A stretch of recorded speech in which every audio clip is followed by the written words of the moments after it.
Our story opens in a distant land, where a fierce war once raged between humans and demons.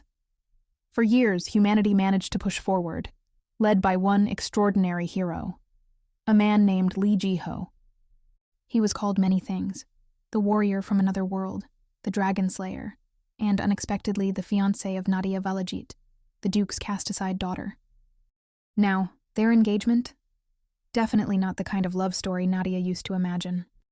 Long before Ji-ho became the kingdom's most celebrated hero, their lives were tied together by family decisions neither of them agreed to. No grand confession, no romantic spark, just a deal made behind closed doors.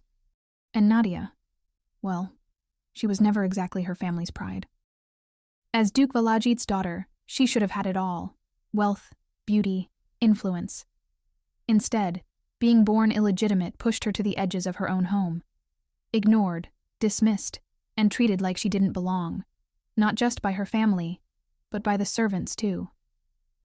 Then one day, her father finally decided she had a use, not as a daughter, but as a bargaining piece.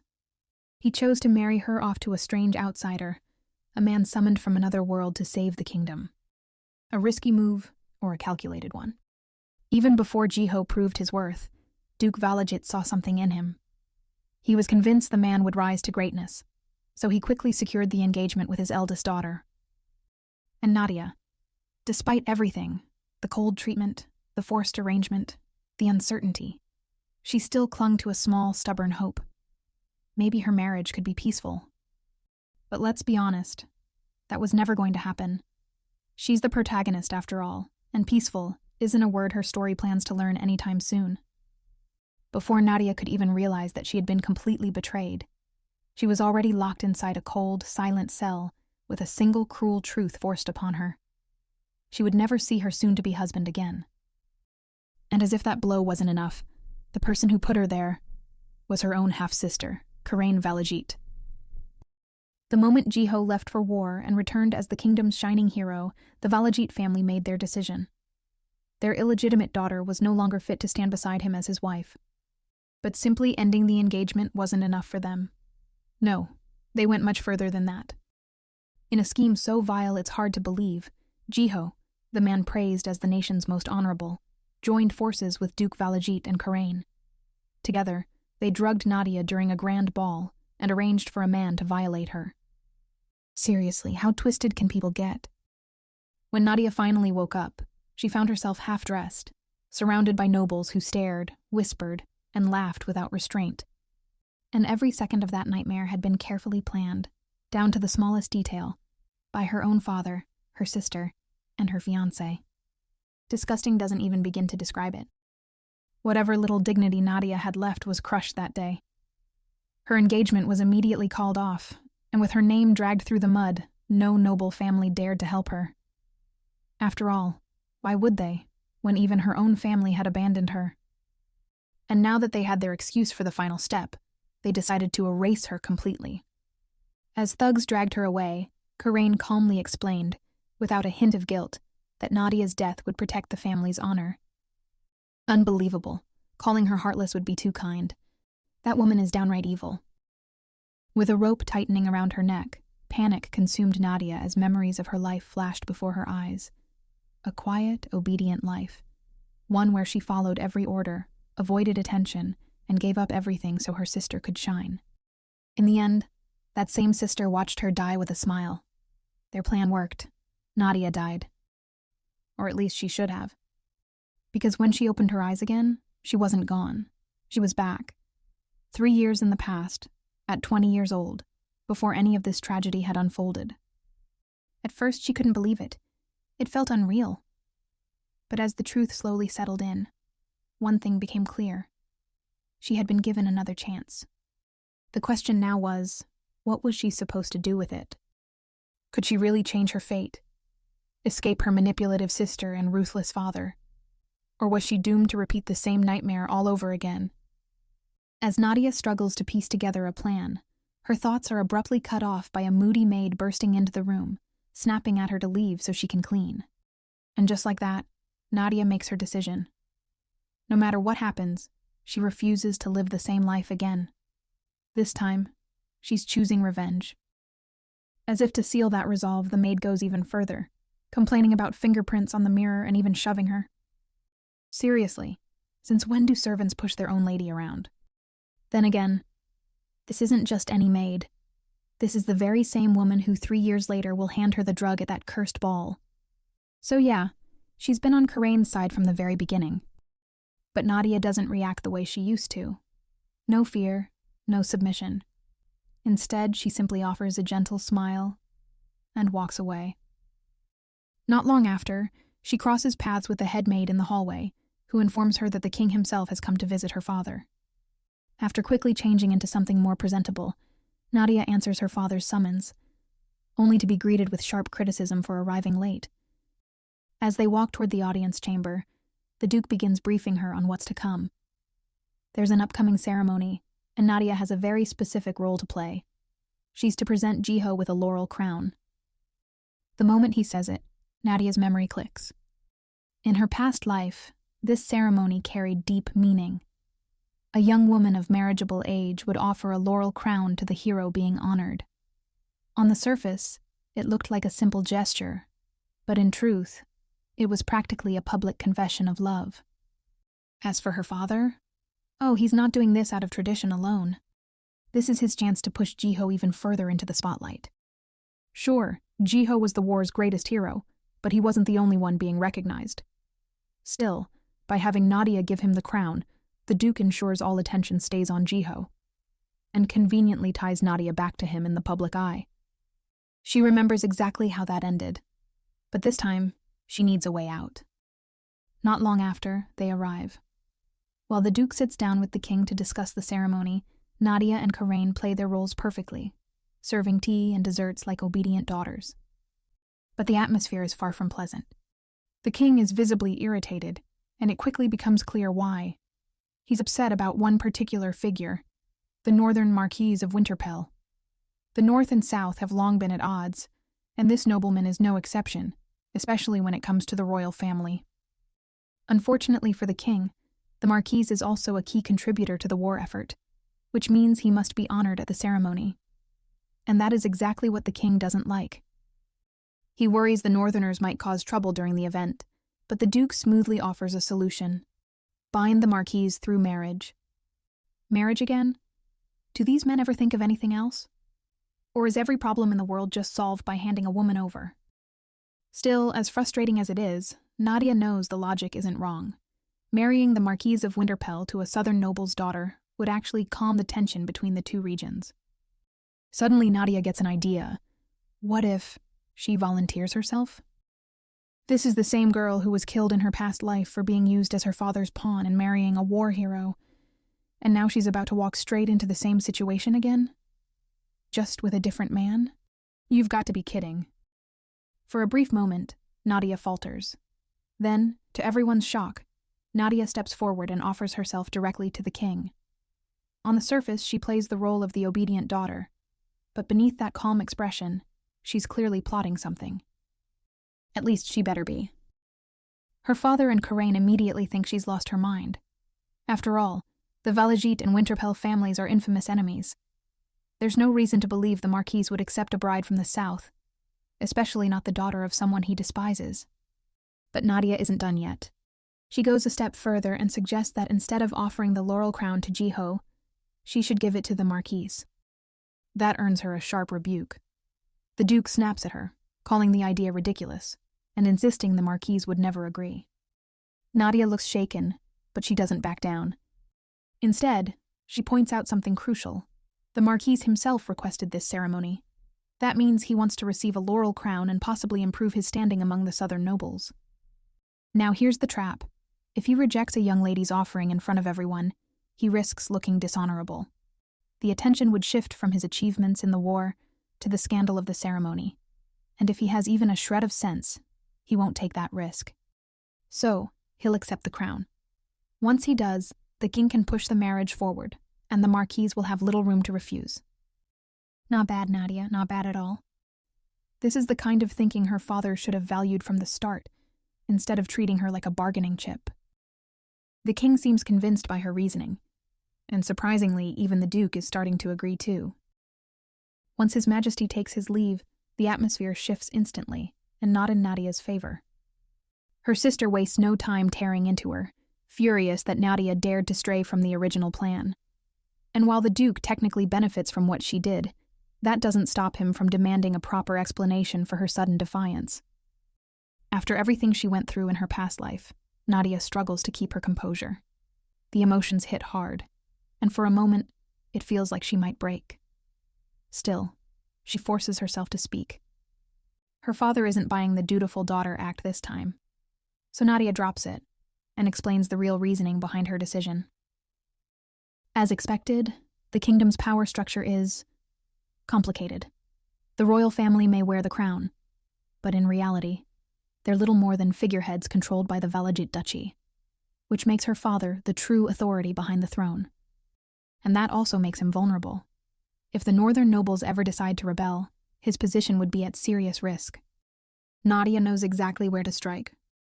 She carefully plays into his fears, claiming that her actions were meant to benefit the family, that by marrying the Marquis of Winterpell, she could act as their insider, feeding them information from the north and quietly eliminating any potential threat to her father's power. Where was this version of Nadia in her past life? How did they ever manage to control her so easily before? Faced with such a calculated argument, the Duke can't dismiss her.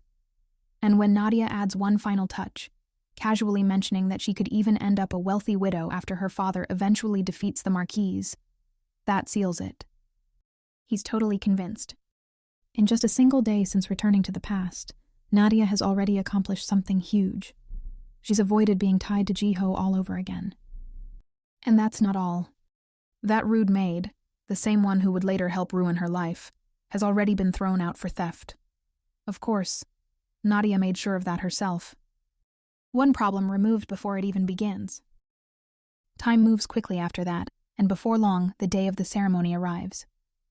At the center of it all stands Marquis Glen Winterpell, leading the grand procession as half the kingdom gathers to celebrate their victorious warriors. And as Nadia watches everything unfold, she realizes something. So far, every detail is playing out exactly as it did in her previous life. Even the seating hasn't changed.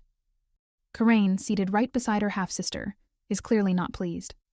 Watching Nadia take on such an important role doesn't sit well with her at all.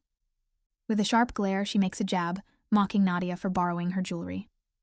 Except, the necklace Nadia is wearing actually belonged to her own mother. Still, Nadia swallows her irritation. No reaction, no argument. She simply steadies herself and waits for the Marquise to arrive. Then, right on cue, the procession begins. And of course, he's there too. Her ex-fiancé, the same man who helped plan her downfall alongside her own family. Even knowing everything he did, seeing him again still stings. Because once, Nadia believed there was something real between them. At the very least, she thought he cared enough not to destroy her. Guess she was very wrong. Up ahead, Glen steps forward and kneels before the king, who praises him for his victory. But the compliments don't stay kind for long. The king deliberately brings up Glen's father, the former Marquis Winterpell, once a great knight who had to retire due to failing health. It's not actually a praise, but a provocation. A not-so-subtle reminder of loyalty to a royal family the North clearly resents. Once he's done poking at old wounds, the king moves on with his speech, and the Duke follows, offering his own formal congratulations. Finally, it's Nadia's turn. She steps forward, laurel wreath in hand. Glen watches her carefully, already assuming the honor is meant for Jiho. After all, the Duke's favoritism isn't exactly subtle. So when Glen opens his eyes and finds Nadia standing right in front of him instead, his jaw dropped in pure shock. He came ready to face an enemy, not get ambushed by a beautiful one. For a second, Glen genuinely thinks it's a mistake. He even leans in slightly, quietly telling her she's chosen the wrong person. That's cute. I take back 5% of what I said about him being hopeless. Anyway, Nadia doesn't hesitate. She smiles gently and tells him it's no mistake.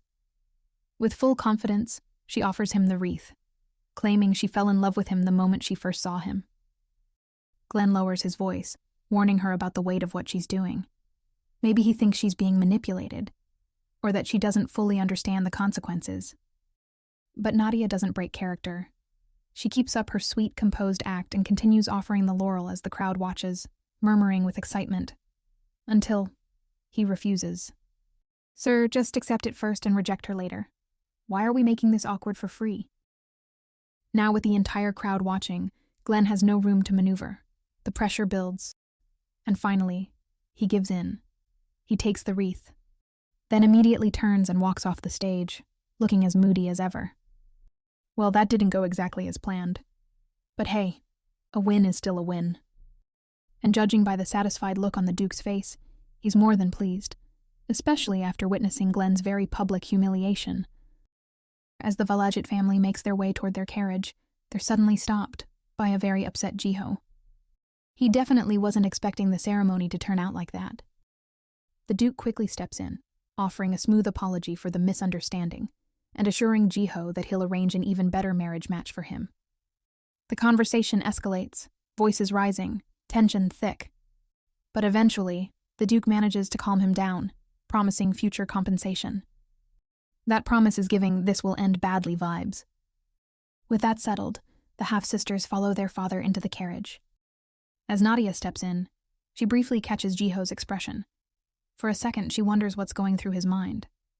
But she forces herself to look away.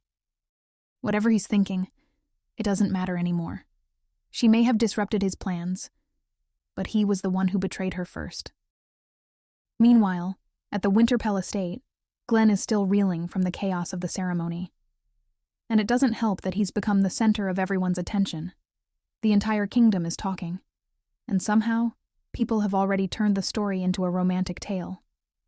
Apparently, Nadia's bold move is being praised as an act of pure love. If only they knew. His advisor urged him to act quickly, but Glenn already understands the situation. It's too late. He hands over a letter from the royal family, an official command. He is to marry, not exactly a request. And really, what choice does he have? Refuse the king and risk sparking a civil war? It feels like a slap in the face. The northern nobles fought harder than anyone in the recent war, and this is how their greatest warrior is rewarded? Glenn isn't naive. He knows the Duke is behind this. The tension between the north and the rest of the kingdom didn't come from nowhere. The lands surrounding the Winterpell estate were once independent, only falling under royal control a century ago. That sense of lost freedom? It hasn't faded. On top of that, their culture is completely different. The northern forces spend their lives battling monsters to protect the kingdom, yet they're looked down on as savages and barbarians. If that wasn't enough, Glenn's mother, the former marquess's wife, died under mysterious circumstances tied to some hidden conspiracy. Given all that history, Glenn quickly sees through the Duke's plan. Sending Nadia isn't just a marriage proposal, it's a move to plant a spy inside his territory. But for now, he has no choice but to comply. Besides, what can she really do alone in the north? With no allies, no support. She'd struggle to even find someone willing to stand beside her. And so, to everyone's surprise, the marriage between the Winterpell and Valajit families moves forward. After a short engagement and a simple ceremony, everything is finalized. A grand celebration is even held at the Valajit estate to mark the union. Glenn spends most of the event looking like he'd rather be anywhere else, specifically, far away from the southern nobles who won't stop whispering about him. Even when his new wife approaches him for a dance, he looks like he'd prefer fighting monsters over stepping onto the ballroom floor. Still, Nadia plays her part flawlessly, gentle, polite, harmless, as they begin to dance. She tries to close the distance, testing the waters little by little. But Glenn shuts her down every time. At one point, he even tells her it's too soon for them to use first names. "Sir, you're already married. If this is too soon, are we scheduling romance for your retirement plan?" Despite it all, Nadia endures it. The coldness, the rejection, the quiet humiliation of being treated like a stranger by her own husband, in front of everyone. Needing a moment to breathe, Nadia slips out onto the balcony for some fresh air. Of course, peace doesn't last long. Jiho finds her almost immediately. And judging by his expression, he's taken this whole marriage situation very personally. In his mind, this is all about him. That Nadia must have arranged everything with the Winterpell family just to avoid marrying him. Nadia is caught off guard by how he reacted. What she really wants is to throw the truth in his face, to remind him who betrayed who first. And why does he even care? He was planning to discard her anyway. But instead of saying all that, she keeps her composure. She simply tells him they were never meant to work out, and walks past him, heading deeper into the garden in search of some quiet place. Unfortunately, quiet and peace don't exist when Karain is nearby. Her sister shows up right on cue, clearly eager to make things worse. She mocks Nadia, saying she's nothing more than their father's pawn, just a piece to be moved around and sacrificed. Nadia doesn't let that slide. She points out the obvious. Karain isn't any different. And now that the marriage with Jiho has fallen through, the perfect legitimate daughter might be the next one used. Karain refuses to accept that. In her mind, she's superior, because of her bloodline, her looks, and whatever else she uses to boost that fragile ego. Then her eyes land on something, the necklace Nadia can't stop staring at, the one her birth mother left behind. And just like that, Karain seizes the opportunity. She dangles it in front of Nadia and demands she kneel and beg if she wants it back. Girl, that's not happening. Nadia would rather eat dirt than do whatever you want. So instead, she plays along. She lowers herself, acting obedient, inching closer. And the moment she's within reach, she shoves Karain straight into the pond and grabs the necklace. Now that's the Nadia we like to see. The best part? This exact situation happened in her previous life. Back then, she obeyed every demand, and still didn't get the necklace back. She learns from her mistakes. Servants and guests rush over as Karain splashes helplessly in the water. The moment the Duke arrives, Karain flips the script, crying, yelling, throwing accusations, playing the victim perfectly. Too bad Nadia has leveled up. With flawless timing, she acts confused and hurt, even tearing up just enough to sell it. Before long, Karain gets too worked up and lets it slip, accidentally exposing that she's been using her mother's necklace to threaten Nadia all this time. Whoa, no one sabotages her better than she does herself. In the end, Nadia walks away with both the necklace and her dignity intact. While whispers spread through the crowd, not about Nadia, but about the Duke's youngest daughter and her less than graceful behavior. Funny how that works. Looks like Karain just got a taste of her own medicine. After the celebration ends, Glenn sets off for the northern Winterpell territory, his soon-to-be wife traveling by his side. Riding alongside them is his right-hand man, Fabian, who looks like he's practically itching to ask questions about this sudden marriage. But Glenn is obviously not in the mood for conversation. Naturally, suspicion still hangs in the air. The Duke's involvement makes everything feel like a setup. However, Nadia has played her role so convincingly that Fabian is starting to wonder, what if this is actually a love match? Glenn shuts that idea down immediately. He warns Fabian not to be so easily fooled. Anyone from the Valajit family, he says, could switch sides faster than you can blink. And honestly, given the history between the two houses, this marriage isn't going to magically create trust or unity. If anything, it's just tension wrapped in ceremony. With that, he cuts the conversation short and orders Fabian to fall back and ride beside Nadia's carriage instead. Talk about being dismissed. Nadia peeks out from the carriage, greeting Fabian with her usual warm smile. Being stuck between these two must feel like walking on a tightrope. One wrong move and boom, awkward silence forever. The knight straightens up and introduces himself properly as Fabian knocks, explaining that he'll be serving as her escort until they reach Winterpell. He tries so hard to stay formal and distant. It's almost like he's afraid Glenn will accuse him of falling for her act. Nadia doesn't push him away. Instead, she gently reassures him that her feelings for Glenn are genuine. One sweet smile later, and Fabian is done for. The poor guy stumbles over his words, apologizes out of nowhere, and then, completely forgetting Glenn's warning from seconds ago, offers to tell her stories to help pass the time. Well, that was quick. Looks like Nadia just secured her very first ally. Hours later, Fabian returns, knocking lightly on the carriage window to announce their arrival. At last, Nadia gets her first glimpse of the great Winterpell estate in person. But there's no time to admire the view. Before she can even take it all in, she's whisked away and dressed in a wedding gown. Wow, no delays, no breathing room, these people move fast. Apparently, the dress was brought to the estate long ago by the former Marchioness. Glenn's mother. With poor harvests and monsters constantly threatening the region, life in the north hasn't been easy. So instead of a grand, lavish affair, the wedding is kept simple and practical. The maids seem to be waiting for Nadia to complain, maybe even throw a tantrum. But she doesn't. She accepts it calmly, just like she's endured everything else.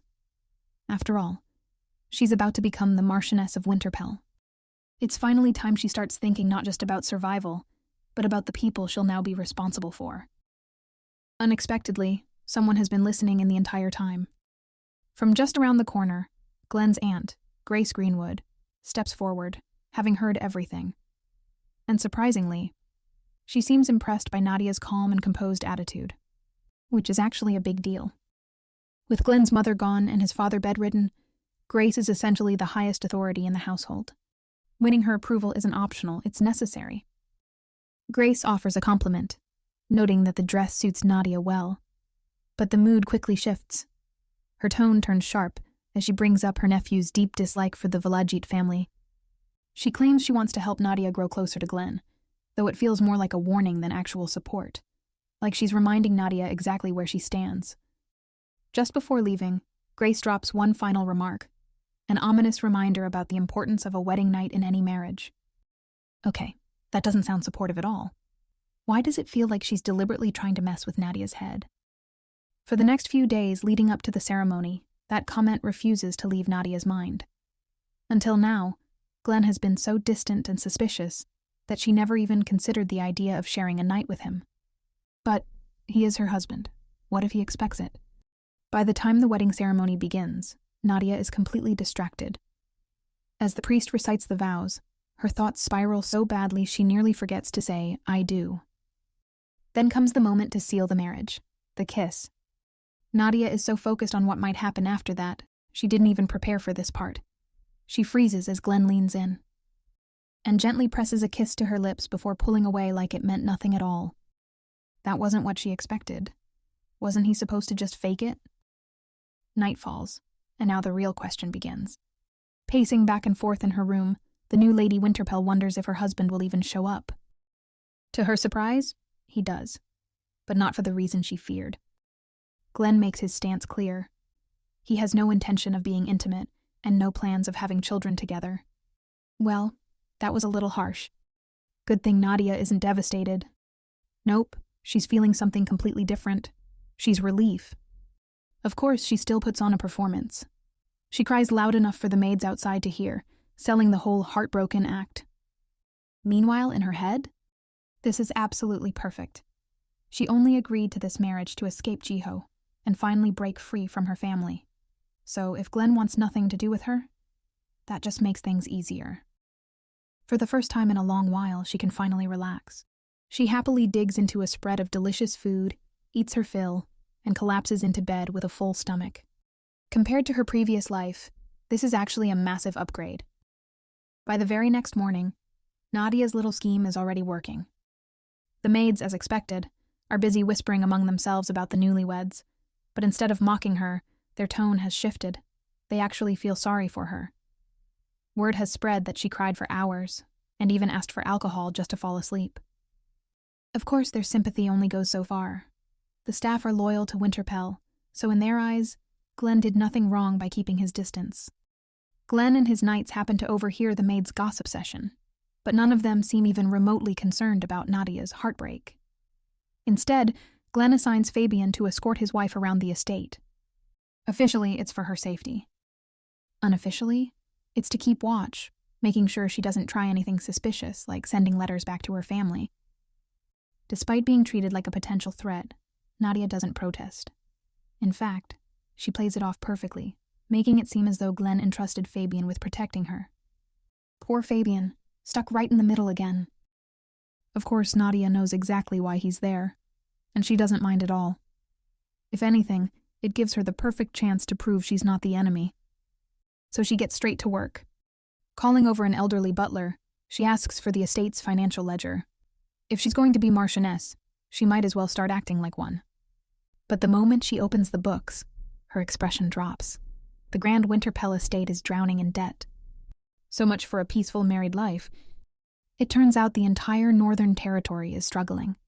Constant monster attacks make life dangerous, and the land itself is too barren to produce much income. The royal family does provide funds in exchange for dealing with those threats. But after being dragged into endless wars, many of them pushed by powerful nobles like her father, there's barely anything left. Now their resentment makes perfect sense. What confuses Nadia most is this. In her past life, Glenn somehow managed to recover financially. But looking at the current numbers, she can't figure out how he pulled it off. Sensing her concern, the butler gently suggests a solution: her dowry. Using it could wipe out a significant portion of their debt. Ah, so that's part of the reason they accepted this marriage. Nadia isn't naive. She's not about to hand over her only bargaining chip to people who still see her as a spy. And more importantly, throwing money at the problem won't fix the real issue. The root cause lies in the land itself. If they want to solve this, they need to start there. Fabian quietly listens as Nadia and the butler discuss everything, taking in every word. Later, he reports back to Glenn, fully convinced that Nadia genuinely wants to help. Unfortunately, not everyone agrees. The other knights are skeptical, convinced Fabian has been fooled. Seriously, are they all that suspicious of one smiling girl? We know she's playing a deeper game, but if I were in their place, I probably would have believed her by now too. Later that day, as Nadia walks through the halls, a loud commotion from downstairs catches her attention. Curious, she heads closer and finds a group of merchants arguing with Gordon, the butler. They've come to collect their debts. The moment they notice Nadia, their entire attitude flips. Suddenly, they're all smiles and politeness, eagerly introducing themselves. Word about her dowry has clearly spread, and now they're hoping she'll be the one to settle everything the Winterpell family owes. And if not, they make their threat very clear. If the debt isn't repaid within 3 months, they'll seize the only fertile land the estate still has. Oh no, things are even worse than they looked. Without panicking, Nadia steps in and asks for a 2-month extension. She promises that the debts will be repaid, but on her terms. The merchants hesitate. Negotiating with a young noblewoman from the south isn't exactly something they take seriously. Of course, Nadia quickly proves she's not someone to underestimate. She explains that the merchants and the Winterpell estate rely on each other. If one side thrives, so does the other. It's a partnership, not a one-sided deal. With that in mind, she asks for time to restore the estate's profitability. In return, she offers them future benefits that would make the wait worthwhile. And here's the clever part. The merchants aren't actually risking anything. If Nadia succeeds, they gain a stronger, more profitable partner. If she fails, they still get the land. Either way, they win. At that point, it's hard to say no. They agree to bring the proposal back to their guild for discussion, but judging by their expressions, the outcome is pretty obvious. Once the merchants finally leave, Gordon turns to Nadia, puzzled. Why would she risk something as valuable as that land on a gamble like this? Nadia doesn't reveal her full plan, not yet. She simply asks him to invite back only the merchants who agree to her terms. Those willing to wait, and trust the Winterpell family during its lowest point. Because that's the real strategy. She doesn't just want business partners, she wants loyal ones. By filtering out the impatient and working only with those who believe in the estate, Nadia is laying the foundation for stronger, more reliable alliances. For someone who was once completely manipulated by her own family, she's playing this game incredibly well now. After some time, Nadia meets again with the merchants who agreed to trust her, and this time, she brings a proposal. She wants to start an herbal tea business. The key ingredient? Thorny vine herb. The reaction is not great. The merchants exchange uneasy looks. Thorny vine isn't exactly prized. It's closer to a weed, something commoners use, not nobles. Hardly the kind of product you'd expect to build a kingdom on. On the bright side, it's cheap. On the risky side, Nadia goes all in. True to form, she uses her very valuable dowry to buy up as much of the herb as possible, basically taking over the entire supply. At this point, the merchants are convinced she's lost her mind. Honestly, can you blame them? Nadia sweetens the deal by offering higher than usual brokerage fees. With her status and influence backing her, refusing isn't really an option. So, reluctantly, they agree. Fast forward 2 months. News of Nadia's tea venture reaches Grace, and just like everyone else, she thinks it's ridiculous. To her, it looks like Nadia has poured all her money into a foolish gamble, while the estate teeters on the edge of collapse. She urges Glenn to step in and stop this before it's too late. But there's a problem.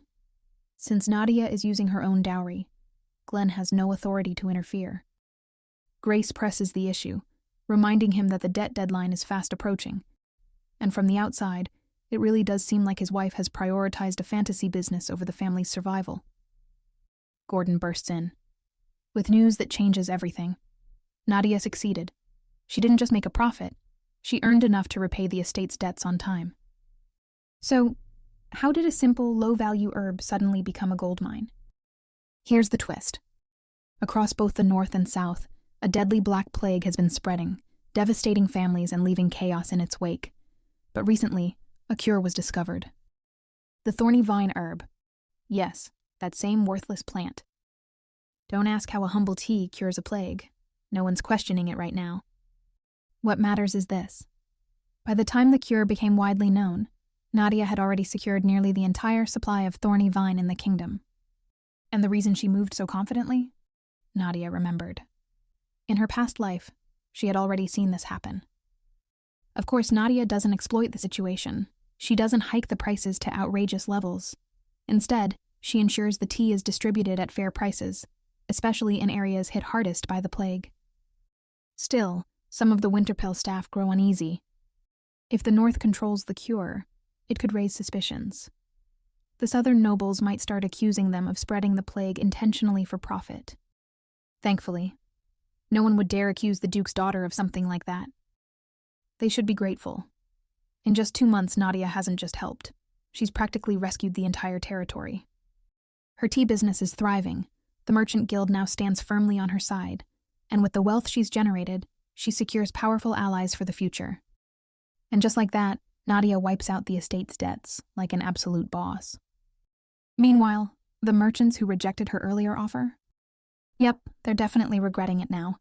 Turns out, they seriously underestimated her. Inside his office, Glenn watches the merchants depart through the window, still trying to process what just happened. His wife actually pulled it off. And yet, true to form, suspicion lingers. He turns to Nadia and asks the question on his mind. How did she know to buy up all the thorny vine herb in the first place? Nadia answers smoothly. She claims she once saw a report pass through her father's office about the Black Plague, and realized it would soon spread across the kingdom. On top of that, the maid who raised her as a child had deep knowledge of herbal remedies, and always insisted that this very herb could cure the disease. Convenient explanation, right?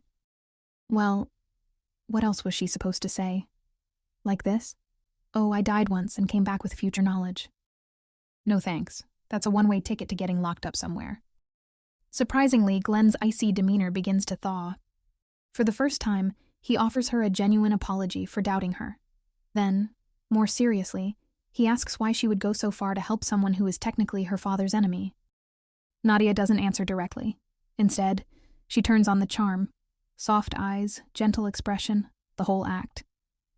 It totally works. Glenn may not be completely won over, but he does feel indebted.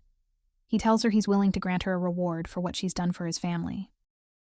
Now, most people would ask for money or something practical. Not Nadia. She only asks for a hug. Our girl really skipped gold and went straight for emotional strike. Glenn freezes, clearly unsure how to react. In his mind, she's still potentially dangerous, hardly someone he should be getting close to. But after a moment of hesitation, he hugs her back. Okay, now that's progress. The ship isn't sinking. It's just slowly learning how to float. As the two remain in that surprisingly soft moment, a knock interrupts them. A voice from outside reminds Nadia of her scheduled meeting with her business managers. She gently pulls away, thanking Glenn with a warm smile before heading out. At this rate, even someone as guarded as Glenn might not be able to resist her charm forever. Anyway, ever since her herbal tea took off, things have been running surprisingly well. And it's not just luck.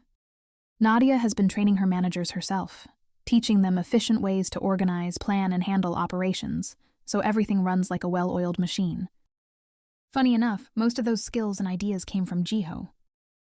Back when they were still together in her previous life, he shared stories about his world, how men and women received equal education, how people were encouraged to discover their own purpose. He even pushed Nadia to find her own path, which makes everything that came after even harder to understand. How could someone who once supported her like that later become part of the plan that destroyed her? Still, painful as those memories are, they left her with valuable knowledge, and now it's paying off. During a meeting, some visiting merchants warn her about one particular figure, Shylock. He was the one who doubted her the most and had been counting on Winterpell's collapse to make a profit. Now that Nadia has cut him out of her business, he's likely to cause trouble down the line. Nadia doesn't seem concerned. After proving her ability through the tea trade, she reaches out to someone very useful, especially when it comes to threatening people, her father. A man with zero tolerance for merchants who dodge their taxes. Calling in a favor, she asked him to educate the Northern Merchants Guild a little. The Duke may have been impressed by her success, but he's also starting to grow suspicious of her motives. Even so, he still underestimates her, believing that sooner or later, Winterpell will fall back into debt. No way that's happening, not with Nadia in charge. She's already reinvested her profits into restoring and improving the Winterpell estate. The changes are noticeable, and for the first time, even the old butler Gordon begins to warm up to her. For Nadia, it's more than just work. It feels fulfilling, like she finally has a purpose of her own. Wanting to show her appreciation, she rewards Gordon with a heavy pouch of gold for his years of dedication. Without him, the estate might have collapsed long ago. He honestly deserves every coin. Gordon is so overwhelmed that he drops to his knees, tears streaming down his face, calling her a blessing sent from the heavens. Not exactly from heaven, but she did come back from somewhere beyond.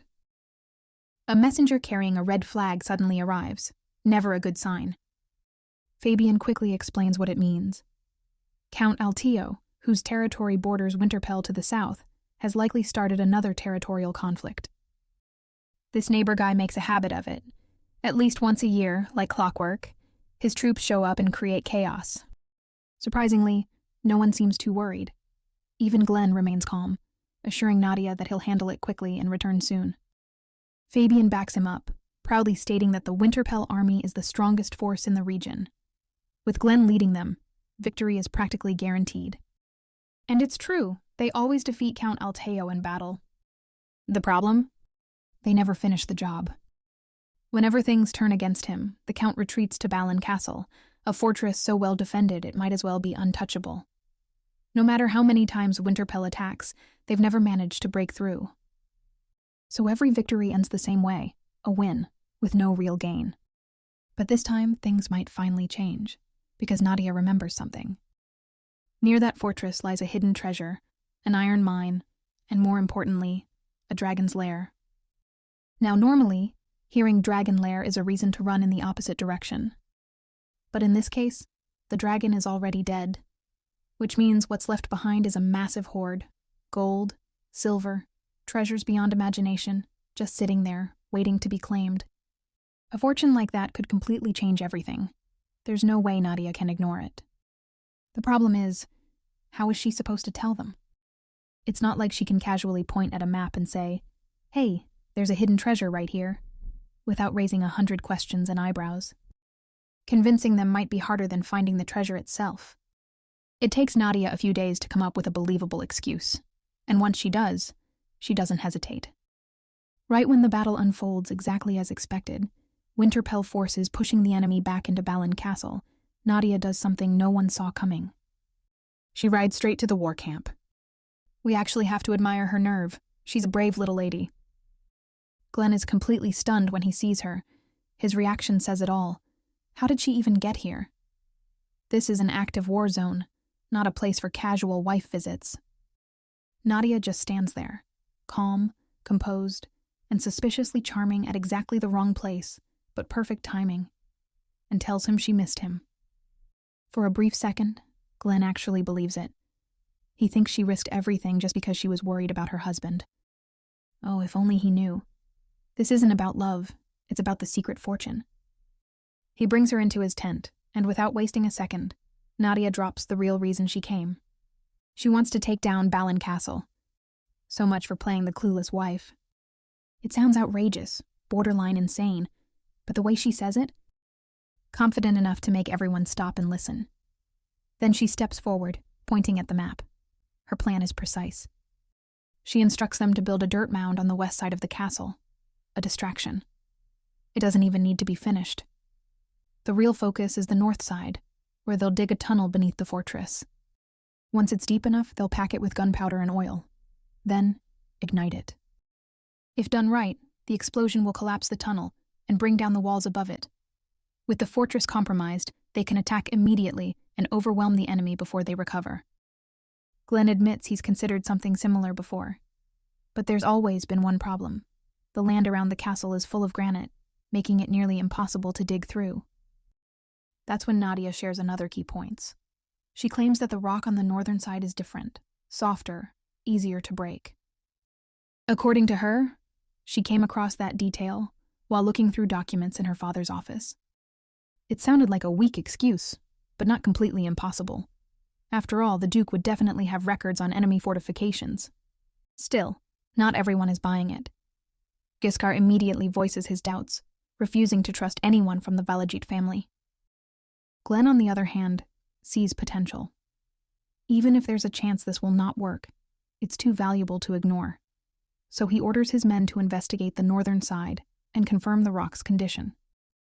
Beyond that, he believes Nadia. Or at least he believes she wouldn't risk her own life if she were lying. Hearing that, Nadia practically lights up, like a puppy being praised for the first time. "Sir, are you still confident about that wife's charm immunity, or are we reconsidering now?" Just a few hours later, the impossible happens. Glenn and his men manage to blast open a breach in the once untouchable Balin Castle. With the defenses shattered, Count Altio ends up on his knees, a blade pressed against his throat. Glenn is seconds away from ending it right there, when Nadia suddenly steps in. She reminds him calmly that killing a noble over a territorial conflict would violate noble law. If he goes through with it, the entire Winterpell family could face serious consequences. But then she offers an alternative. If the Count were to take his own life while imprisoned, preserving his so-called noble pride, well, that wouldn't cause any trouble at all. Sometimes it's easy to forget. She's the daughter of a villain. Faced with death either way, the Count quickly folds. He signs a non-aggression treaty, swearing not to attack Winterpell for the next 30 years. On top of that, he agrees to pay a massive compensation and hands over the land surrounding Balin Castle. In one move, Nadia didn't just save them, she secured new land and ended a recurring war that's been dragging on for years. The knights couldn't be happier. For once, they won't have to fight the same pointless battle again next year. Spirits are high, drinks are raised, and for the first time, they're openly grateful to Nadia. Meanwhile, Glenn is finally starting to reconsider everything. In less than 3 months, Nadia has saved the estate, cleared their debts, and defeated one of their longest-standing enemies. If she really were a spy, why would she go this far to help them? That thought alone is enough to shift something in him. While the celebration continues, Glenn quietly leaves the feast behind and heads to see her. And where is Nadia? She's in her room, overthinking again. This time, she's trying to come up with a believable way to reveal the location of the dragon's lair. Option 1. She just happened to stumble across it during a walk. She's going to need a much better excuse than that. Option 2. She saw it in a dream. Absolutely not. Glenn might go right back to suspecting her, and possibly kick her out altogether. Right on cue, there's a knock at Nadia's door. And speak of the devil, it's her husband. At first, she's genuinely confused. Why is he here? It's not like he casually drops by for friendly visits. If anything, this feels suspicious. However, there's no bad news. Glenn just invites her to join the knight's celebration, acknowledging that she played a major role in their victory. Unexpectedly, he offers her his hand. Now that catches her off guard. Nadia accepts, and the two walk side by side through the halls toward the feast. Of course, he notices she seems a little distracted, like she's hiding something. Which, to be fair, she absolutely is. Trying to play it off, Nadia starts rambling about the newly acquired land, especially the iron mine, going on about production, resources, and future plans. Then she slips. Glenn reacts fast and catches her before she hits the ground. The two end up inches apart, faces close enough to make things very heart-fluttering. There's no denying it now. That look on his face? He's definitely starting to fall. Soon they enter the hall, and the knights erupt into cheers. They're already deep into their drinks, throwing praise and congratulations at Nadia from every direction. Well, almost everyone. Giscard, still sober, steps forward and formally apologizes for doubting her earlier. Nadia accepts gracefully. She admits his suspicion was understandable. After all, trusting someone from the Valajit family isn't exactly easy. Even she wouldn't trust one either. Nadia's tone shifts. She reminds him that she is now part of House Winterpell, which means any disrespect toward her is the same as disrespecting the entire family. For that reason, she declares there must be a punishment. The room tenses instantly. Even Glenn looks ready to step in, while the knights exchange uneasy glances. Nothing to worry about. It's just a drink as punishment. At first it sounds like a joke, until the maids roll in massive barrels of alcohol, one for each person. Giscard understands immediately, and without complaint, lifts his barrel and starts drinking. And just like that, the celebration turns into a full-blown endurance test. Fast forward to later that night, while everyone else is likely passed out from the punishment, Nadia quietly slips away. She sneaks into an office, moving carefully, and slides a document into a stack of papers, hidden in plain sight. Looks like she's finally figured out a way to reveal the location of the dragon's lair, without raising suspicion. 4 days later, Nadia makes her move. She accidentally finds a document buried among the Count's correspondence and dramatically announces her discovery to everyone in the room. A dragon's lair has been located. At first, the mood instantly drops. Because really, who would want land that comes with a flying disaster capable of wiping out an entire territory? Then comes the convenient part. According to the document, the lair had already been investigated, and the dragon was long dead. Suddenly, the danger disappears, and what's left behind is treasure. Mountains of it, practically begging to be claimed. Nadia cleverly frames it as if Count Altio had begun exploring the lair himself after receiving this report. In other words, she makes it seem like they've simply stumbled upon something the Count failed to secure in time. Even Glenn can't help but wonder if he's dreaming. After years of hardship, endless battles, and constant financial struggles, how is it that everything starts turning around the moment Nadia enters his life? It's starting to feel a little too perfect. And there's the document itself. Apparently no one brought it up earlier because they couldn't read it. Nadia's handwriting is so terrible that the others initially thought it was just meaningless scribbles and ignored it for days. 4 whole days. Caught slightly off guard, Nadia laughs it off, joking that she's just used to deciphering messy writing thanks to her father. Glenn, however, isn't fooled that easily. He definitely notices something. But instead of questioning her, he stays quiet and agrees to organize an expedition to investigate the lair. Looks like he's starting to trust her. Or at least, he's choosing not to dig too deep, for now. While inspecting the newly acquired territory, they come across an unusually fertile stretch of land, so rich it almost feels wasted. They find out why. It wasn't just neglect. The Count was actively terrible at ruling. His taxes were so outrageous that farmers couldn't afford to cultivate their own fields. The result was predictable. The region ended up starving under its own lord. Now that Winterpell controls the area, they can relocate their own farmers to restore productivity. But there's still a manpower shortage. Giscard proposes a harsher solution. Hunt down the locals who fled during the war and force them back. Nadia immediately pushes back. Instead of coercion, she suggests offering refuge, welcoming displaced people, and giving them work on the land. A far more humane approach, and one that protects their reputation. At this point, she's already proven herself repeatedly, so Glenn gives her full authority to handle the issue. Nadia, as confident as ever, says she can secure enough workers within days. All she needs is his sword. The ceremonial blade passed down through generations of Winterpell, symbol of authority and leadership. An irreplaceable heirloom. Wait, is she even capable of lifting that thing? Glenn agrees without hesitation, but instead of handing it to her directly, he passes it to Fabian.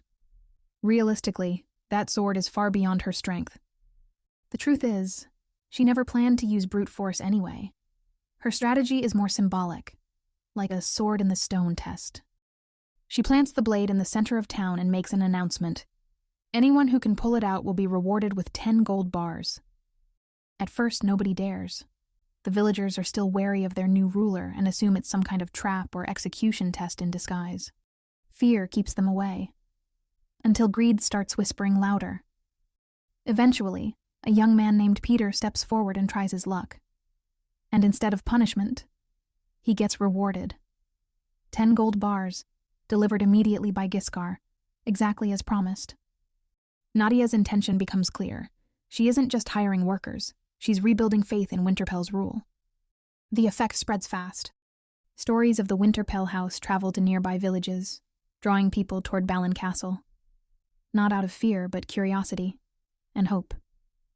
Soon, refugees and workers begin arriving in waves, submitting requests, paperwork, and offers of labor. And once again, Nadia makes it all look effortless. Glenn watches her carefully the entire time, still trying to figure her out. She clearly works tirelessly for his people.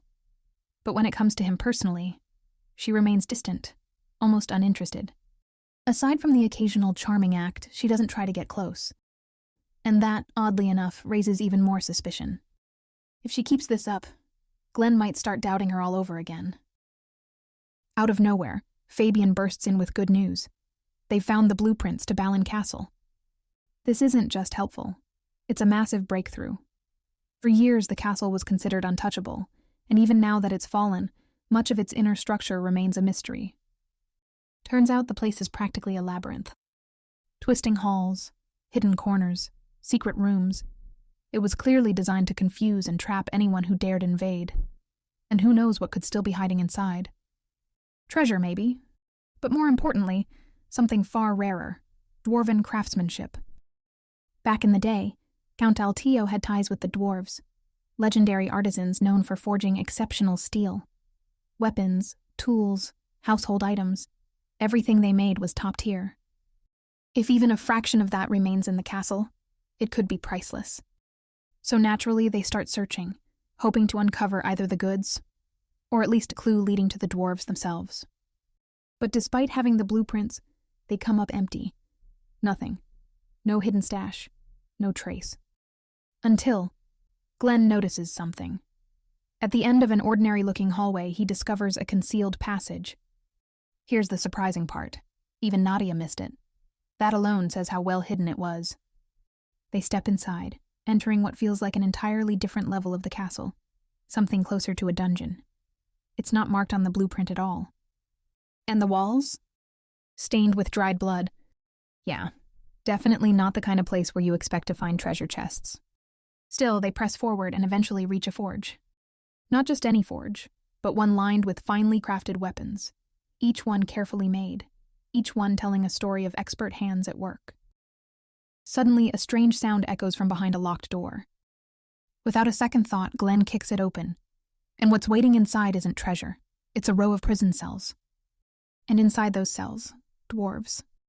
They've been imprisoned for so long that they didn't even realize the castle had already fallen. When they hear that Count Alteo is no longer in power, the shock on their faces says everything. Glenn steps forward immediately and raises his sword. Nadia panics. She rushes toward him, thinking he's about to execute them. Girl, relax. This is your husband, not a villain. He's just breaking the chains. One by one, the dwarves are freed. Once they regain their footing, Glenn asks their leader to explain what happened, how they ended up trapped in a place like this. The story is ugly and heartbreaking. The dwarves were craftsmen, traveling beyond their homeland to learn new techniques and work with unfamiliar materials. They wanted to expand their skills. But humans didn't welcome them. They were treated like monsters, driven away, rejected, even when their children were sick and needed help. Eventually, with nowhere left to go, they turned to Count Altio, hoping he might show a bit of mercy. At first, the man planned to drive them out too. But when one of them accidentally proved their incredible skill, his attitude changed instantly. He invited them in, played the part of a generous lord, promised shelter. On one condition, they had to craft whatever he demanded. And so, hospitality turned into slavery. When the dwarves tried to leave, he refused. Letting them go meant risking his enemies gaining access to their talents, so he locked them away and forgot about them. Determined to fix what he can, Glenn offers compensation for all the forced labor they endured. He promises medical care, proper payment, and most importantly, their freedom. Nadia doesn't stop there. She steps forward with a bigger offer. She invites them to join House Winterpell. Under their protection, the dwarves won't be hunted or mistreated. They'll be paid fairly, respected for their skills, and even given the chance to explore the human world on their own terms. Glenn backs her up, guaranteeing both safety and independence if they choose to stay. After everything they've been through, it's an easy decision. They accept. This is a massive win for House Winterpell, because let's not forget, this land is rich in iron. Within weeks, the dwarves begin forging full-plate armor, replacing the outdated chainmail the soldiers once relied on.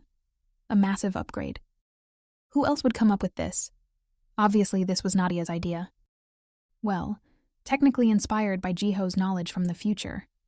He's going to be in for a very confusing moment when he realizes the North already has advanced armor before he even introduces it. Now, with a booming herbal tea business, treasure from the Dragon's Lair, newly acquired land, people, and a significantly stronger army, House Winterpell isn't just surviving anymore. They're becoming unstoppable. By the way, is Duke Valajit just supposed to sit there and accept this? Hell no. If anything, he's probably gearing up to stick his nose back in, and not in a friendly way. But Nadia couldn't care less. In fact, she's counting on it.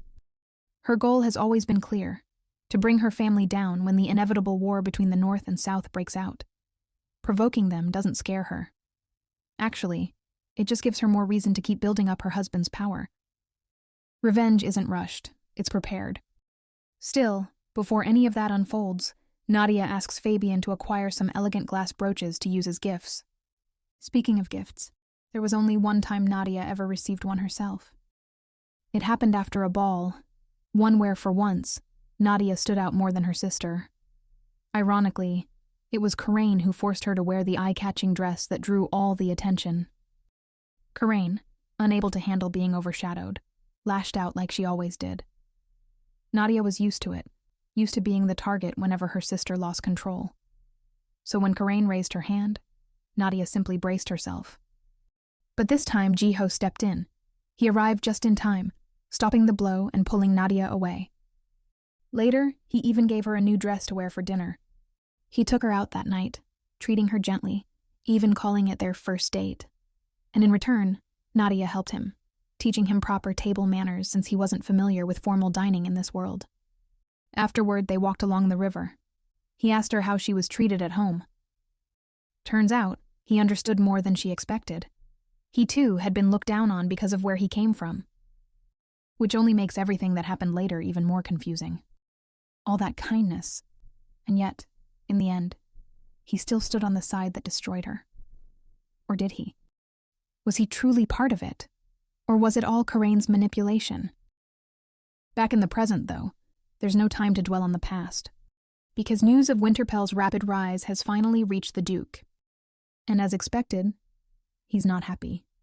So he makes his move, and a letter is sent.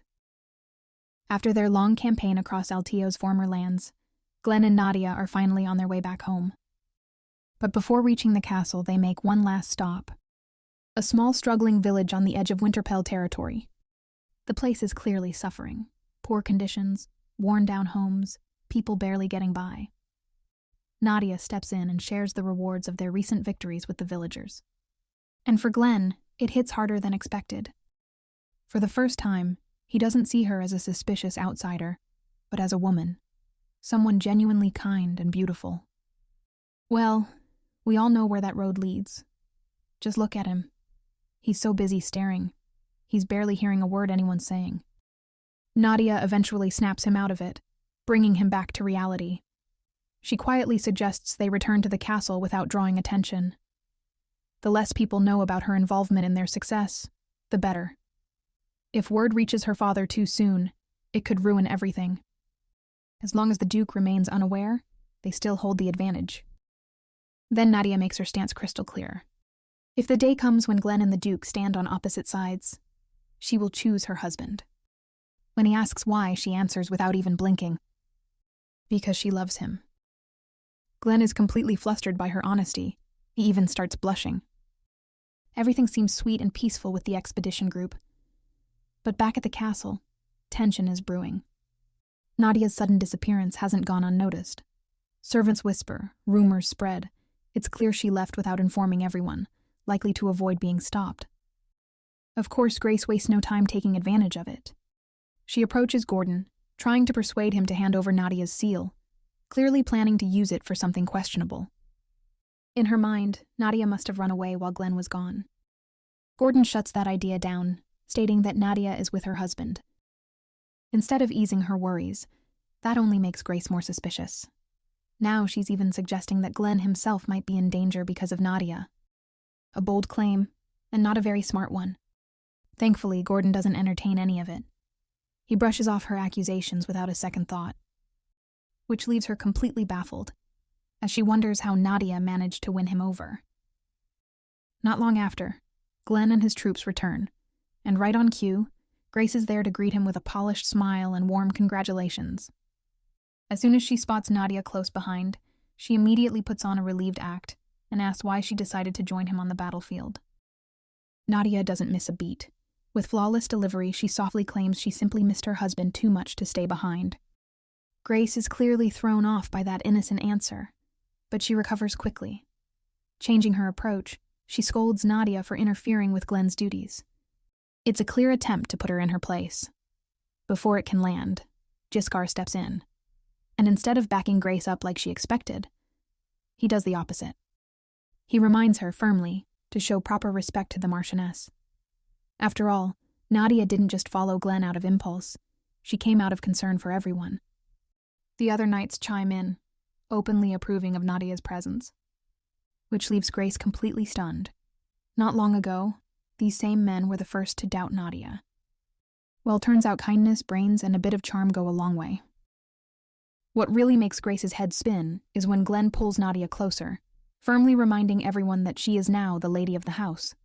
No room for debate. And then look at them. Nadia's out here in soft pink, looking like a literal angel, while Glenn, dressed like he's about to attend a VIP after-party. This is not a couple, this is a power move. So as they walk into the estate together, Grace just stands there, mentally collapsing. Because suddenly it hits her. Oh no, Nadia's about to take over the house, win everyone over, and soon have an heir. And Grace is about to get demoted to a background character, along with her son. Now that's not concern, that's pure premium top-tier greed. While Nadia is unwinding in her room later, a knock breaks the silence. Lisa steps in and informs her that the bath is ready. Nadia calls her over with a bright smile. She excitedly shows off 3 adorable accessories and asks Lisa to share them with Yuri and Aideen. Lisa hesitates, clearly unsure if she should accept something so personal, but Nadia insists, cheerfully explaining it's her way of thanking them for their kindness. In this new life, Nadia has learned something important. There's no use wasting effort on people who already dislike you. It's far better to appreciate those who genuinely care. Lisa is touched, and before long, the 3 maids are gathered together, happily chatting about how kind and thoughtful their lady is. Naturally, the conversation shifts to Glenn. More specifically, how distant he still is. The concern is mutual, and so the trio silently agrees on one thing: it's time to intervene. Soon, Nadia sinks into a bath filled with red petals, admiring the effort the maids put into preparing it. She thinks it's a sweet gesture. What she doesn't realize is that this is only phase 1 of their plan. Because moments later, someone else walks in. It's Glenn in a robe. Okay, good job, guys. Startled, Glenn immediately turns away and explains that his own bath is under repair, so he was directed here instead. Nadia awkwardly smiles as it all clicks. Lisa's earlier wink suddenly makes perfect sense. Trying to salvage the situation, she tells him it's clearly a setup and offers to finish quickly so he can use the bath. He nods and begins to leave. Then he stops. It dawns on him. The maids must think he's been too harsh toward her, and this is their way of fixing it. So instead of walking out, he stays and steps into the bath with her. He explains that leaving now might make it seem like he's rejecting her again. Nadia is caught off guard by his reasoning, but she smiles and agrees. How is she this composed with a hot man like him right there? They're in the flirting stage, but it's still buffering. As if things weren't tense enough, she casually suggests they wash each other, like a proper married couple. And yes, her eyes definitely wander for a second, purely by accident, of course. That's when she notices the scar across his chest and instinctively reaches out. Glenn quickly catches her hand, his face heating up as he grows visibly flustered. This situation is way outside his comfort zone. Sensing the awkwardness, Nadia offers a safer alternative. They should just talk. That seems to help. Glenn takes the opportunity to finally say what he hasn't until now. He thanks her, sincerely, for everything she's done. The prosperity, the stability, even the strength of his army. It all traces back to her efforts. She feels proud of herself. No one had ever acknowledged her like that before. With a playful glint in her eyes, she thanks him in return. Caught off guard, Glenn asks why. She smiles warmly and answers, "Thank you for marrying me." Now he's blushing from ear to ear. The next morning at breakfast, Yuri and Lisa are practically glowing with satisfaction. In their minds, the plan was a total success. After all, the couple didn't leave the bath until almost sunrise. Mission accomplished, or so they think. Thanks to that long soak, Nadia looks completely refreshed, like she just had the best sleep of her life. While Glenn looks like he fought a war overnight and lost. Not a single minute of sleep. Well, that settles it. He's definitely catching feelings faster than expected. Glenn is the first to stand, and Lisa wastes no time jumping in with a suggestion. Instead of heading straight back to work, why not take Nadia out to the newly opened marketplace? Nadia quickly refuses, saying she still has responsibilities to handle. Unexpectedly, Glenn extends his hand and invites her himself. Soon, the two are dressed in simple robes, blending in as ordinary nobles, quietly walking side by side through the lively market. It's peaceful for about 5 minutes. Out of nowhere, someone bumps into Nadia. At first, it seems like nothing. But then whispers start spreading. People begin recognizing her. The Marchioness of Winterpell, and the Duke's daughter. A man suddenly charges forward, raising a bucket of filthy water, ready to throw it at her. Protecting his wife, Glenn swiftly slams the man to the ground. The man doesn't back down. Even pinned, he shouts at the top of his lungs, calling Nadia a spy, an enemy of the North. He warns Glenn not to be fooled by her. His voice cracks as he reveals the truth. His brother died because the Velajit family forced northern knights into deadly battles. The tension hangs heavy in the air. Before things escalate further, an older woman rushes in. It's his mother. She drops to her knees before Glenn, begging for forgiveness. Through trembling breaths, she explains that her eldest son, Henry Clark, died during the Kalai expedition, but insists that Nadia isn't to blame. Glenn slowly loosens his grip and speaks. He remembers Henry, a man who fought bravely under Winterpell's banner and stood on the front lines. He tells the grieving mother that her son died with honor. At that, she breaks down completely. Glenn then turns to Nadia, checking if she's all right. She quickly nods, brushing it off and asking him to let the matter go. He listens. Not only that, he gently reassures the mourning mother before stepping away. It's a harsh reminder, no matter what Nadia does, the North carries deep scars because of her family. She understands. Helping them won't magically earn their trust overnight. After that intense day, Glenn throws himself into training, swinging his sword over and over like he's trying to cut through his own thoughts.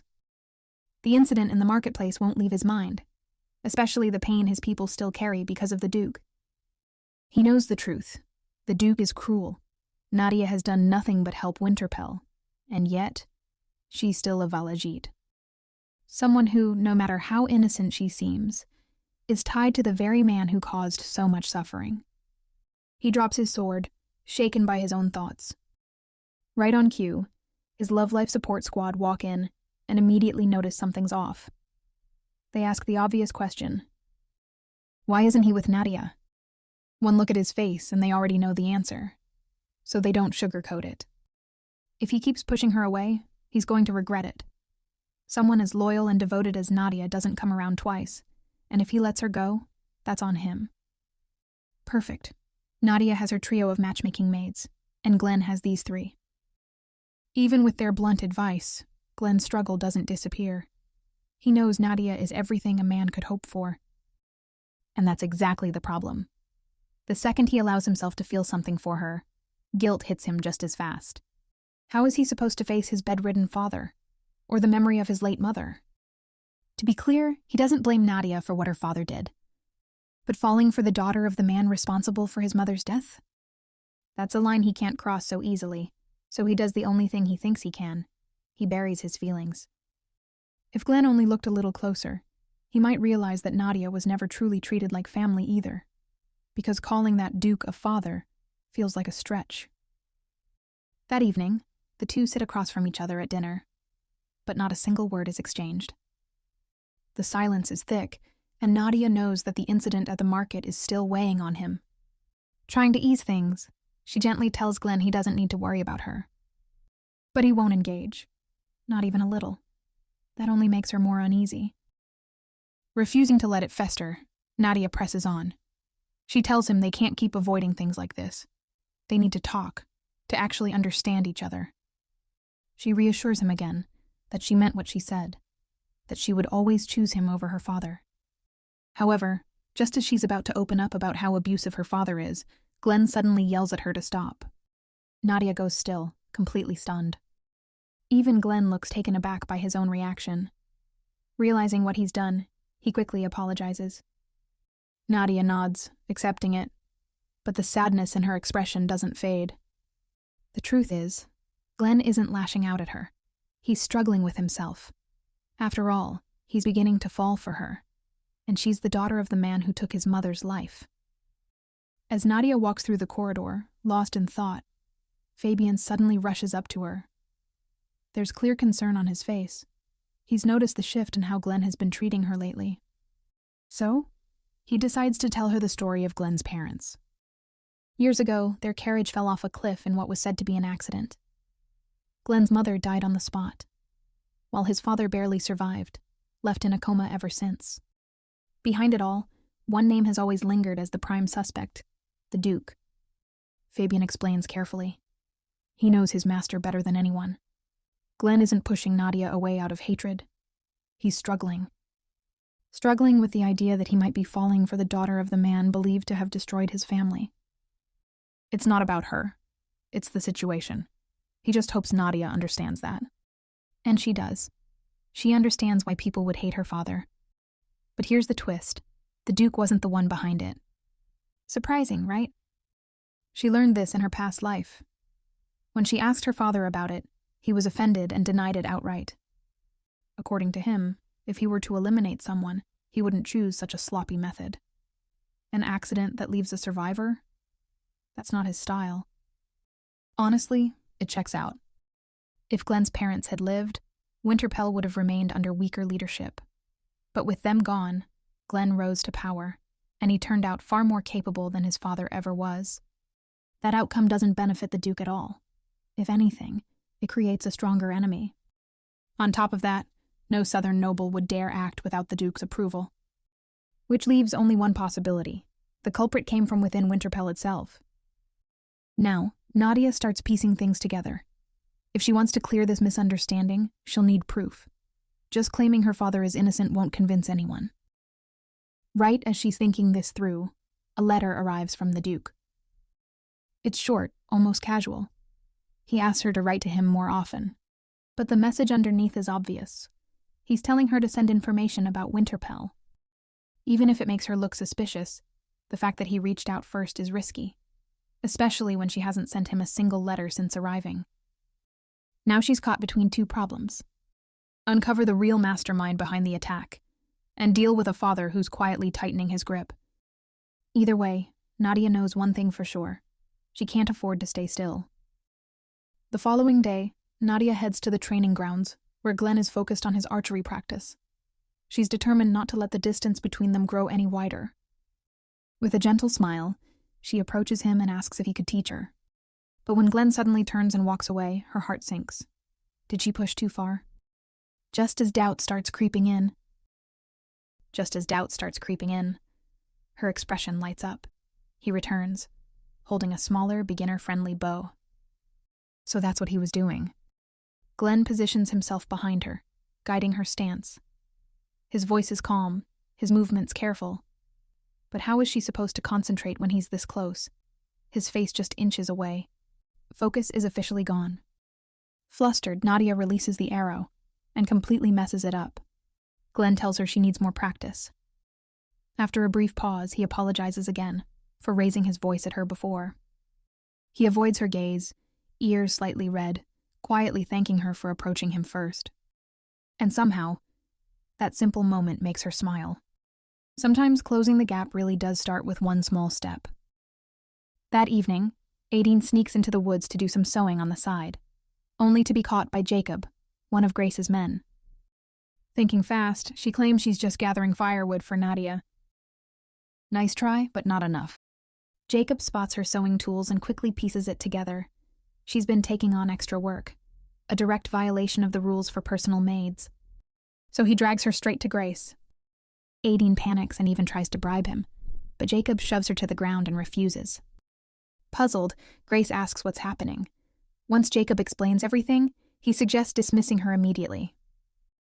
Desperate, Aideen begs for mercy, explaining she needs the money for her sister's treatment. That's when Grace smiles, the kind of smile that makes you uneasy. Instead of punishing her, she hands Aideen a pouch filled with gold coins. When morning comes, Grace visits Nadia in her office and notices she's writing a letter to her father. They sit together, and out of nowhere, Grace apologizes. She claims she misjudged Nadia, saying the opinions of the household have changed her mind. She even starts crying, asking for forgiveness. Surprisingly, Nadia accepts right away, still wearing that innocent expression. Just like that, the tension seems to melt away. But Grace isn't done yet. She suggests that Nadia visit Glenn's father, hinting that his condition may be worsening. That catches Nadia off guard. When she first arrived, she wasn't even allowed near his room. Still, she agrees, because refusing now would raise more questions.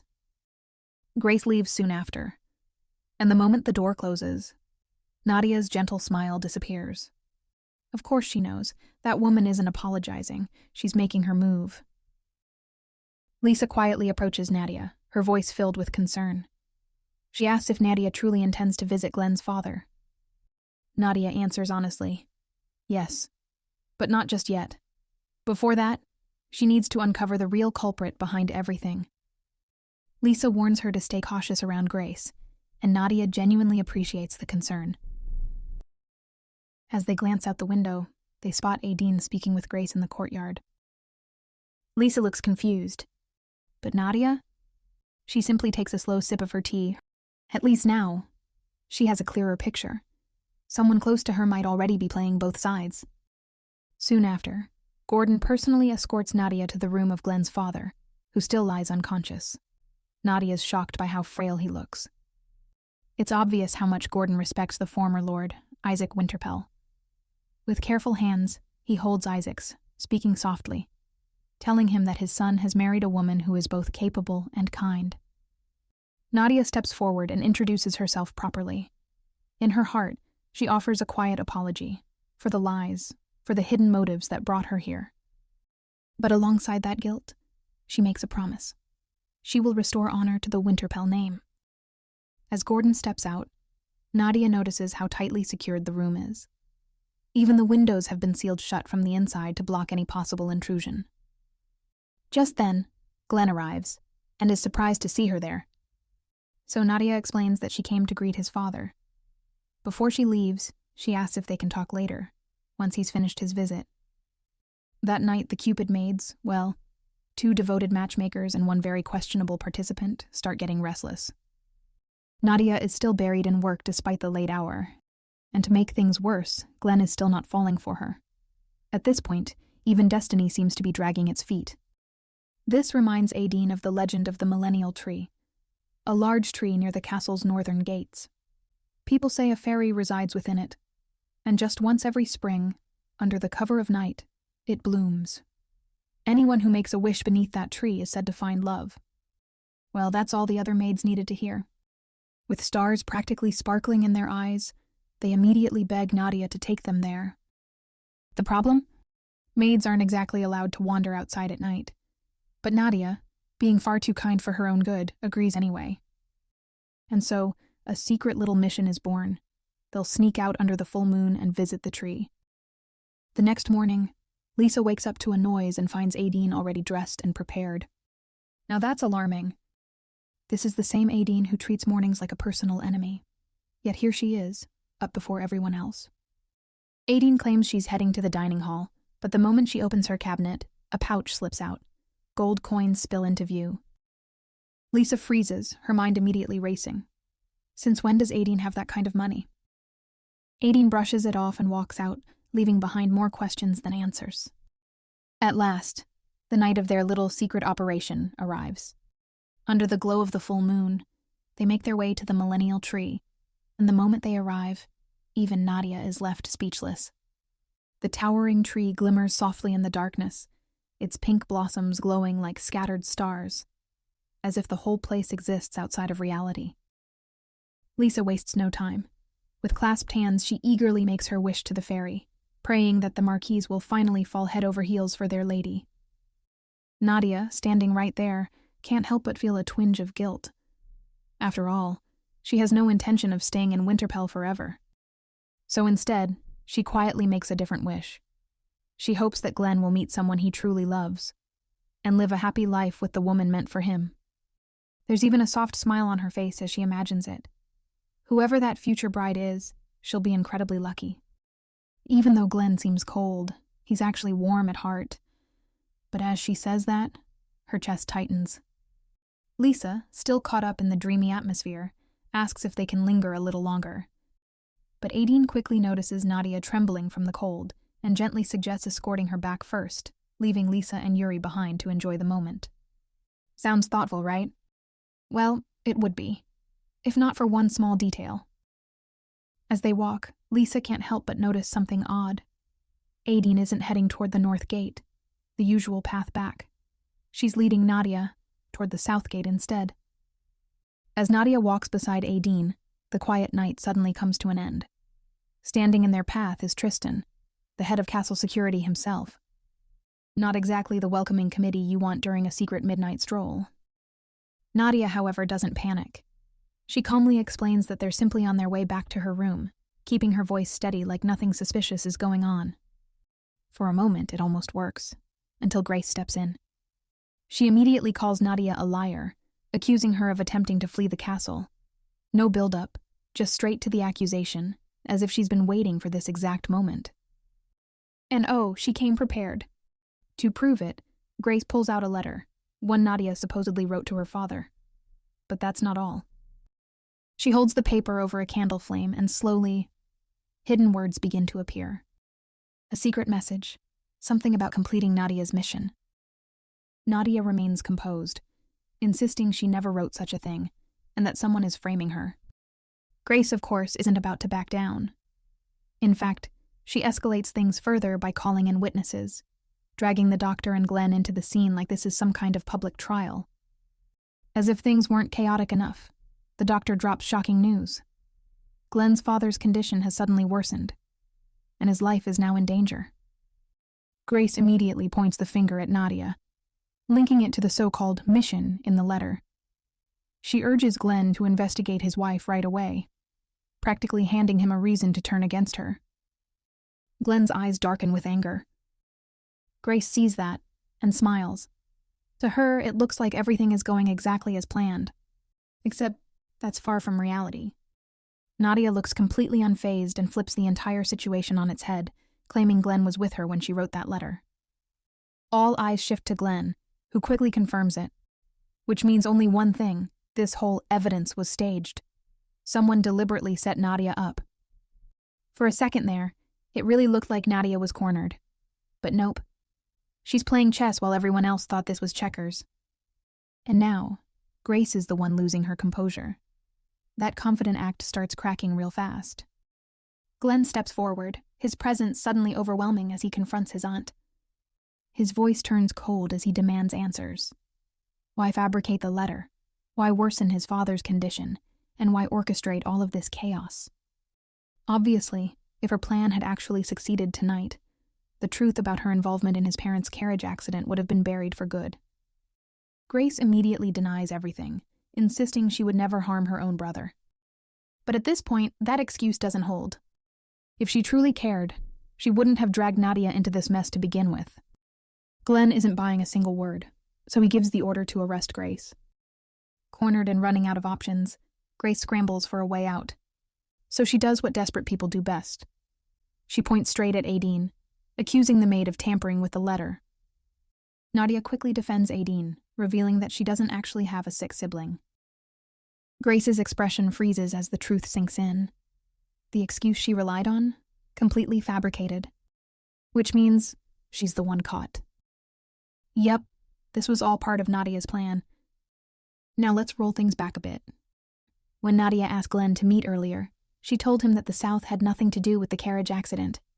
Since Glenn himself was nearly involved, she asked him, who would benefit the most? That question led him to one answer: his aunt. Nadia admitted she didn't have solid proof. It was only a theory. But she also had a way to test it. All she needed was Glenn's cooperation. Well, to his credit, he trusted her. Points for bravery. That's why Nadia placed Aideen, her most reliable maid, right where Grace could reach her as a bait. Which led to Aideen getting pulled under Grace's influence just as Nadia expected. Grace thought she was calling the shots. She was, in fact, being walked through the plan like a puppet. With everything finally settled, Glenn walks Nadia back to her room. Just as she's about to step inside, he suddenly pulls her into an embrace. And not just a light one either. Her cheeks are practically squished from how tight he's holding her. Nadia freezes in surprise, but Glenn doesn't let go. If anything, his grip tightens, as if he's been holding this in for far too long. Relief floods through him.